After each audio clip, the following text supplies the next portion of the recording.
on Iniba and you're watching Generation Now. There are always so many wonderful films screening at the Los Angeles Asian Pacific Film Festival. This year is no different, and joining us today is one of the short films. It's already sold out, which means it's a wonderful film. Joining us today is the writer, the director, the co-producer, Rommel Andaya of What You Don't Say, and also the lead stars, Mary Lauren and Carlin James. Welcome, guys. Hey, good to be here. Good to have you here. Now, it's already sold out. Yeah. Which is a good sign. Yeah. But tell me a little bit more about the film.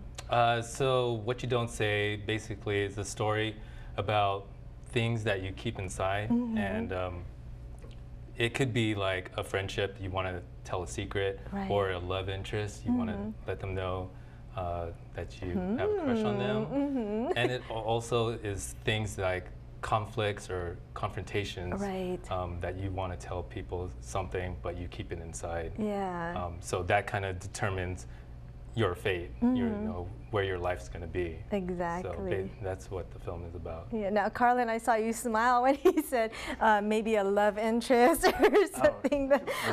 Tell me a little bit more about your character. So my character Ted is a kind of suffering from anxiety, and he's going to tell his love interest, played by Erica Juliet, that he's really into her, and he's been holding it in for the past like 3 years. Wow. But yeah, he's sidetracked and is supported by his best friend, played by Mary Lauren. Yeah. No, Mary, you tell me a little bit more about your character. My character is Shelley, and she's kind of like this chill, laid back, like one of the guys type of girl, and she's just kind of been buddy-buddy with Carlin's character Ted and Michael's character Danilo, you know, for a while, and you know, they're all close friends. They all know each other very well, and just I guess after you know, succession of events, like she starts to realize, like, oh, like why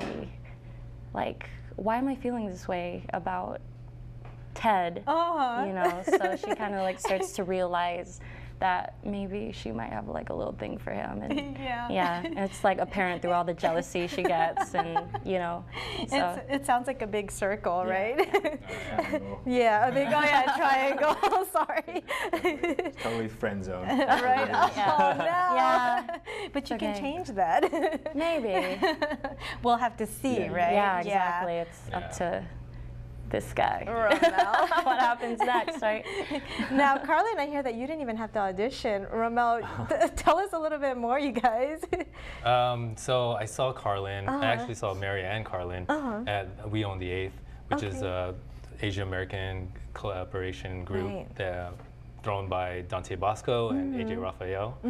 And I saw them in a couple films, and I was like, oh, let me hit these actors up and see how they are, and if they were interested in being a part of my project. Yeah, and I see they were. Now, Mary, what drew you to the film? I actually saw his film Predetermined at the 2015 LA PFF, and I was blown away by it. I thought it was so good, and like I saw him stand on stage, and you know, like he did his little spiel about the film, and I was all like, I'm gonna talk to that guy after, but we didn't really get a chance to connect after that. So I think we met, but very briefly. Very. It was kind of like a high and by. So I was like, darn, like I thought, you know, I missed that opportunity to, you know, work with like someone very passionate, and then that's why when he messaged me about this, like, oh hey, do you want to read for my film? And I was like, yeah, like totally. Like I've been waiting for this for so long, so you know, I definitely jumped on the opportunity. Nice, Carlin. How about you? Me, I had seen his films, but I didn't realize it was him who made it.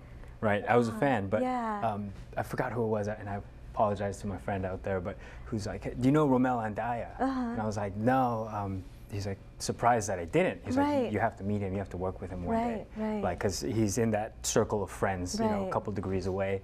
And then he reached out to me on Facebook Messenger and was like, hey, so do you want to talk? Same thing. Yeah, do you want to talk? You guys are like, what? Yeah, so we went to K-Town, had dinner, and he just lined it up for me and was like, this is what I want to do. Yeah. Are you interested? And playing a character with anxiety, I think really struck a chord. I like to play like the tortured characters, which is where all the fun is. Right. So yeah, I was totally on board once he hit me up about that. Romel, we were talking before we started taping how this is one of your bigger projects, right? Tell me a little bit more about that experience. Yeah, I mean, it's a pretty big project for a while. I mean, I've done a couple short films, but this one is actually much more involved. Right. It involves a house party, so there's a lot of moving parts, right. A lot of background actors, and I also have a very large ensemble cast that had to handle. I got a great crew that had my back. They were dedicated, passionate, and we had a lot of fun. Yeah, it was pretty good. Now, you're no stranger to the LA Asian Pacific Film Festival, and we were just talking about how the fact that it's sold out, this screening, it shows a lot about the demand for Filipino films, right? Yeah. Share your thoughts. The reason I started to make this film was I got more involved with Film Creative, which is a group of artists and filmmakers, directors, actors, musicians. We're just going together to collaborate, and they created this group called Film Creations to try to create films, try to get that started, and that kind of motivated me to, I want to make a Filipino-American film. Yeah.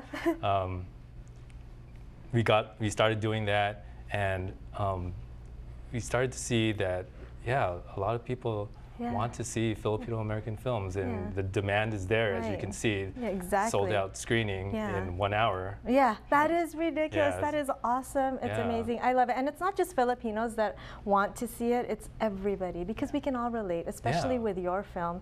And even though it's sold out, you guys are actually planning on a second screening, to be determined, right? Yes, yeah. But for more info on the film, and to support, where can we go?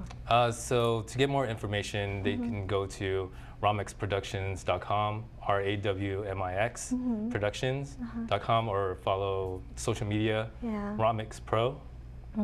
And for more info on the screening that's happening, they might open up more seats, maybe. I'm hoping, fingers are crossed. It is screening on May 3rd, is it? Yeah, May 3rd at the Art Share LA in the Arts District at 7 p.m. Okay, thank you guys so much for being here today. A pleasure. Thank you for having us. Thank you. Yeah. Again, for more information on What You Don't Say, be sure to head to the website that you see on the screen. They are screening on May 3rd. Hopefully there'll be more tickets, but if not, don't worry, because there will be a second screening coming soon. For Generation Now, I'm Kat Iniba.